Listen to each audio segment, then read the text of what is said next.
Good morning, students. The topic of our discussion is computational biology and its applications. Computational biology, as a broad term, is a subject that deals with applications of computers in biological sciences. Before getting into the details of computational biology and its various applications and the various concerns of computational biology, let's discuss about the need of using computers in any general field. Talking about the computers today, the scenario is computers are being used in nearly every field where the human finds their need and applications. As far as main application of computational biology or computer in general field is considered, the computers are basically been used for mainly three purposes. These purposes includes number one, data mining, number two, data processing, and number three, data warehousing. Let's try to understand one by one what are these terminologies are all about and how these terminologies has their relevance with computer and their applications in different disciplines. Data mining, for the fact of consideration, it is a process of getting the data available in the different data sources for the end users applications. In this process, what we do is basically we fetch the data of our interest.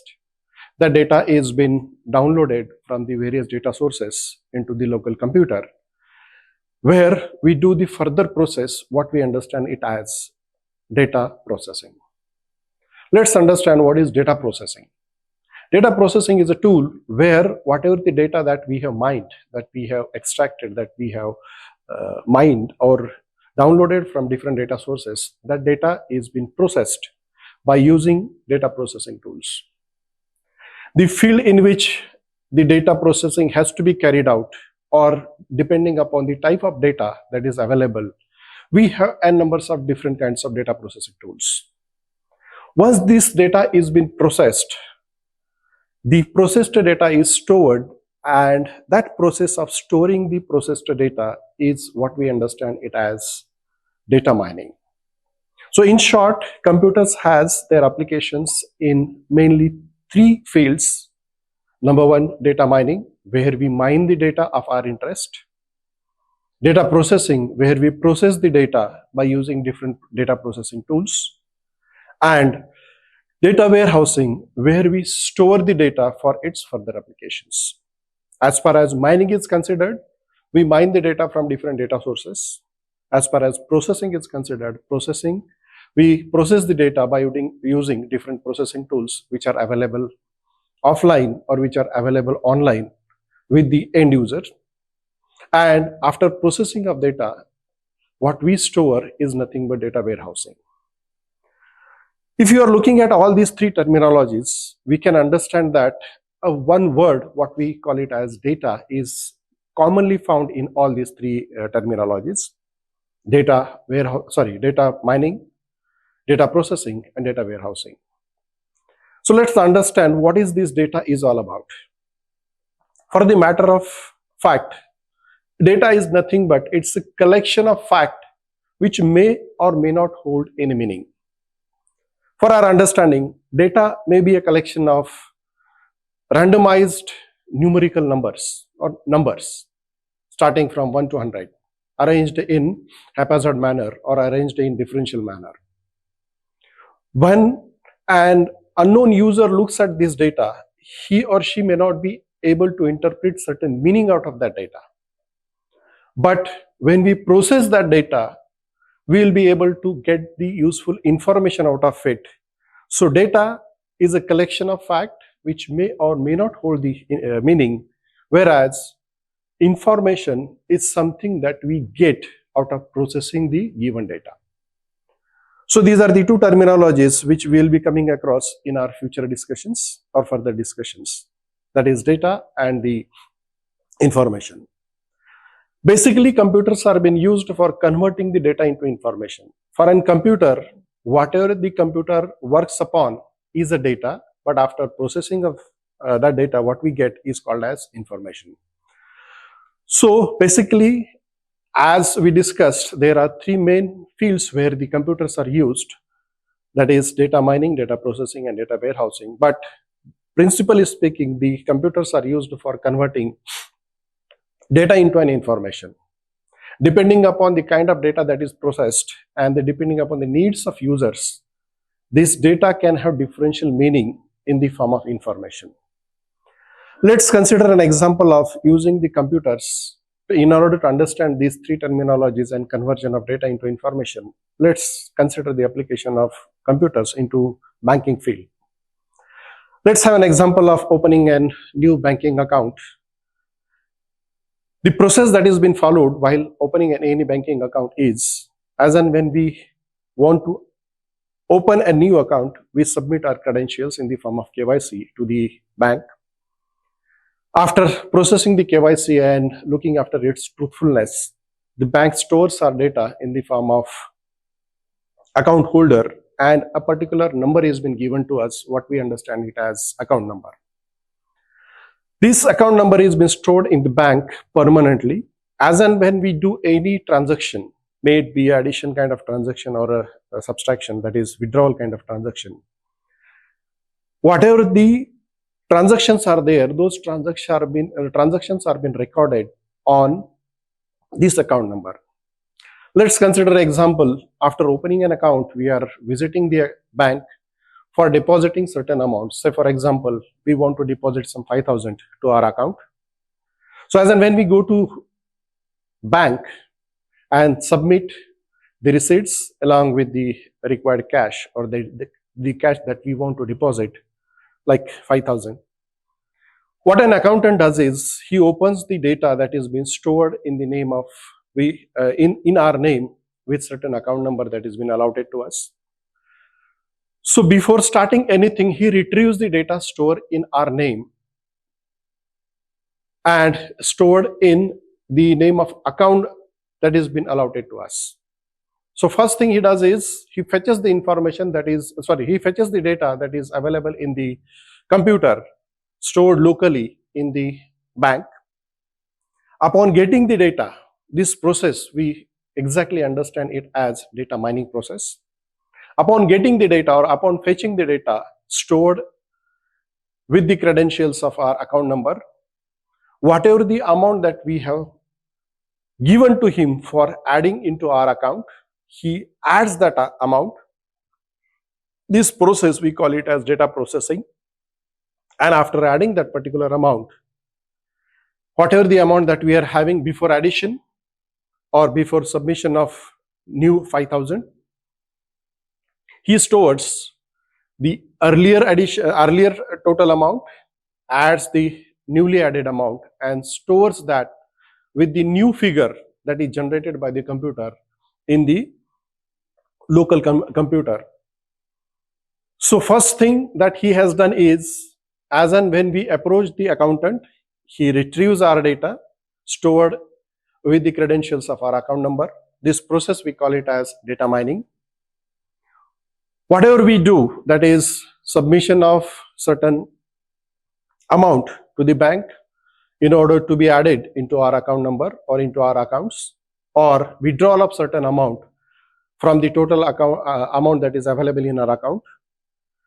So depending upon our request, he does certain processing. So this terminology is called as data processing. And after processing of this data, whatever the final amount is there, whether it is withdrawn by us or deposited by us, the final amount is being stored with the same account number that we have opened with our credentials. So here the three processes are being repeated one after another, that is data mining, data processing, and data warehousing. So this is an example of opening an account into bank where we find the applications of computers for processing the data related with banking transactions. This is one example. Consider the second example where we, as a student of biology, wants to prepare certain PowerPoint presentations. As and when we are going for preparing certain PowerPoint presentations, what we do is we sit on the internet, we fetch whatever the data that we want for preparing our PowerPoint presentation on given topic. We get this data from various sources. We try to compile the data in a software, what we call it as PowerPoint presentation, Microsoft PowerPoint presentation. Whatever the data that we have fetched from different sources, that is been interpreted and it is represented in the form of PowerPoint slides. So this process of extracting the required data from whole data collected is called as data processing. The process of getting the data from different data sources for preparing the PowerPoint presentation, we call it as data mining.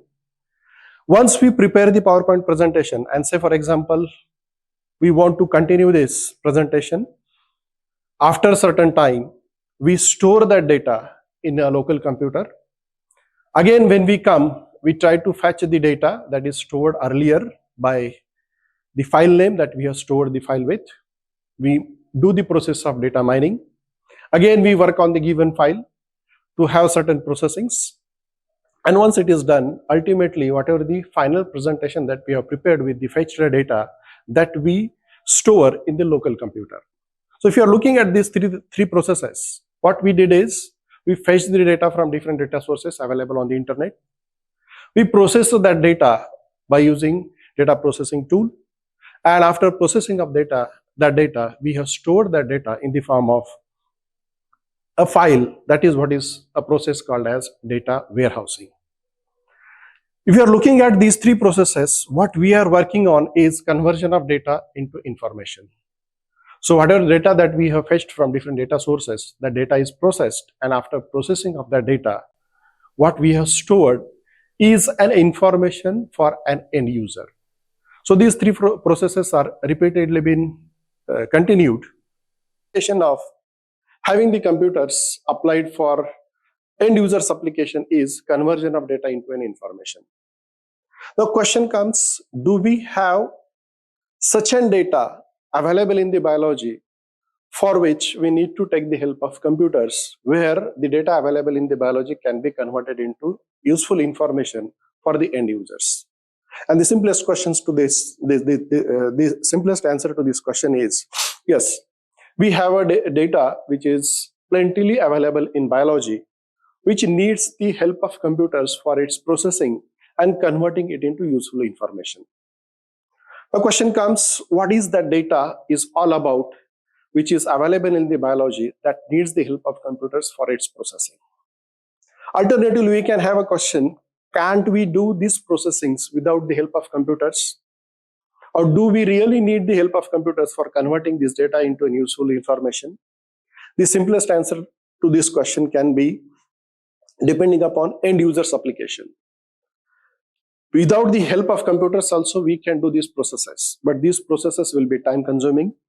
These processes will need multiple manpowers for converting the data into information.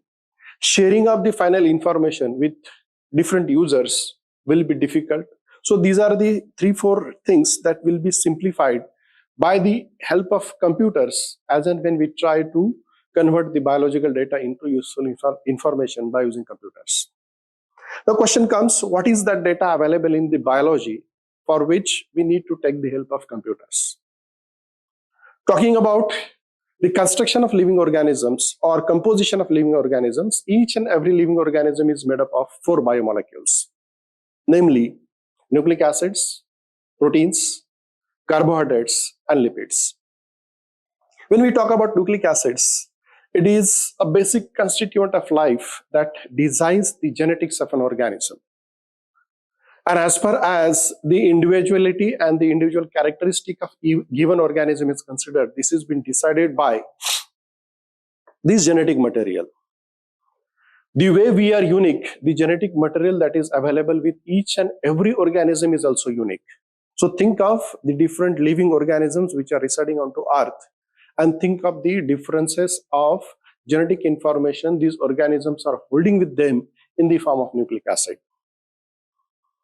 While imagining this, we can see that this is a huge data which will be stored, which has been stored in the form of nucleic acid sequences. And for getting the useful information out of these nucleic acid sequences, maybe in the form of total numbers of genes associated with given organism, maybe an evolutionary aspects of given organism, maybe while identifying the given organism, putting it into different taxonomical positions, maybe considering this kind of evolution the organisms will be undergoing in near future. We need to take the help of computers for processing of this data and getting the useful information out of it. So this is the first and the most important kind of data that is available in the biology, what we call it as sequence data of nucleic acids. Secondly, when we try to fetch up the second kind of data that is available in the biology that has variety of indicators which is uniquely been represented in the living organism is called as protein sequence data. Protein sequence data, it is basically a data that is been processed for identifying the function of certain protein by considering its three-dimensional structure, by considering its evolutionary relations, by considering its interactions with the other proteins, and so on. So the second important kind of data that is available in the biology is in the form of sequence of proteins, which needs the help of computers for its processing and getting the useful information out of it. So the primary data that are available in the computational biology in the form of sequence data is the sequence of nucleic acids, both in the form of DNA and the RNA, and the sequences of proteins, which are stored in the form of sequences of amino acids of the proteins. Both these data are togetherly called as sequence data. So this is primary and the most huge data that is available in the biology that needs the help of computers for its processing and getting the information as per the need of end users. The second data that is available in the biology is in the form of structures. The way sequences are important, the way sequences interpret the basis of evolution of a given organism, the way sequences of nucleic acids and proteins contributes to the interactivity of nucleic acids, to the interactivity of proteins with the other molecules. The structure of proteins helps us in identifying the functions of given proteins, what the functions given protein is playing in given organism, what are the different molecules the given protein is interacting with, and how the particular protein is functioning within the living organism. The altogether functioning of all these proteins together will help us to identify the different metabolisms, the different metabolites, and the different functions which are being played by different protein molecules which are produced by the given individual. So this is the second kind of data that is available, and the data is called as structural data. Structural data, of course, like we discussed about sequence data in terms of sequences of nucleic acids, sequences of proteins. The structural data is being studied in reference with all the four biomolecules, namely nucleic acids, proteins, carbohydrates, and lipids. Ultimately, structures are the conformations of given biomolecules that helps us in interpreting their functions. So when we are talking about the data related to structures of these biomolecules, data related to sequences of these biomolecules, ultimately the end user may have various expectations out of getting the out of processing this data, whatever the information they are expecting, and based on that they take the help of computers to process that data and extract the useful information out of these biomolecules. So biology basically needs the help of computers for processing these kind of data available in the biology and getting the useful information out of it. Taking the help of computers will save our time in processing of this data. Taking the help of computers will save the economics involved. Taking the help of computers will minimize the working man hours required for processing of this data.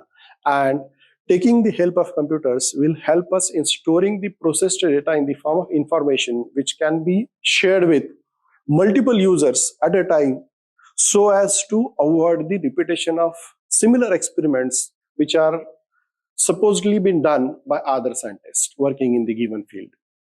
So these are the main applications of computers in the biological sciences where the data needs to be processed with the help of computers to get the useful information out of it. Thank you.